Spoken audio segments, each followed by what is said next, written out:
Good morning, everyone. I'm Carrie Lee Petrosky, owner of Catalyst Hypnosis Center and KP Empowering You. And I just wanted to check in and see how you're doing with your weight reduction efforts and specifically how you did today. How you did with your breakfast.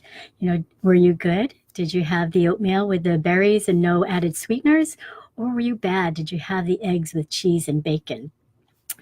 We all know the healthy foods that we should and shouldn't be eating. And we should be choosing foods that nourish us, not only in mind and body, but in spirit as well, that make us feel good and make us feel energized. But I want to talk to you about this labeling of good foods and bad foods. I hate to break it to you, but food has no moral compass. You're no more likely to get into heaven because you had the oatmeal with blueberries and no sugar than you are to go out and become a mass murderer because you had the eggs with cheese and bacon, or even the French toast for that matter. Food has no moral compass. When we label these foods, all we're doing is giving ourselves the tools with which to beat ourselves up with. I was so good, or I was so bad. And when we're beating ourselves up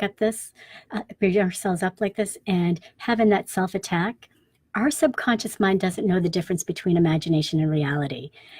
So when we're saying these horrible things to ourselves about how we're so bad, our subconscious mind doesn't know if it's us saying that as a form of motivation or if it's that mean kid from high school telling us what a loser we were. It just takes it as a form of attack. It perceives it as attack.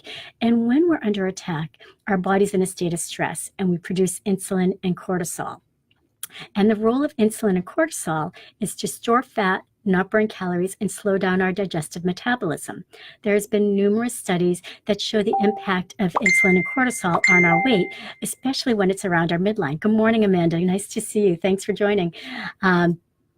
And so there's been numerous studies that show the impact of weight, or especially around our midline. That's stress weight. So when we're labeling this food, not only are we having the foods that are necessarily the ones that we shouldn't be eating, we're then compounding the problem by adding the insulin and stress cortisol to that. So when you're having this food, hopefully you're doing it when you're physically hungry, you're eating it slowly and mindfully, and you're stopping when you're comfortably full, and not using it as a tool to beat yourself up with, not using that label to beat yourself up with. Because if you're having that French toast, good for you. You're human. We're meant to enjoy food. So allowing some pleasure with that food. Now, I'm not saying use food for pleasure, but allowing some pleasure with that food, and you'll find that you're able to enjoy it in a smaller quantity. So lose the labels. Hopefully you're making those healthy food choices, but if you are having that so-called indulgence, allow yourself to enjoy it so that you're not compounding the problem. Again, I'm Carrie Lee Petrosky, owner of Catalyst Hypnosis Center and KP Empowering You. And in addition to being a board-certified hypnotherapist, I'm also an eating psychology coach. So I work with people around changing their mindset around food in their body so that they can have a healthy relationship with food, which is the key to lasting weight loss success. If you have any questions, feel free to give me a call or message me here on Facebook. I love helping people out on their weight reduction journey. So remember, where attention goes, energy flows. So focus on the positive and make it a fantastic day.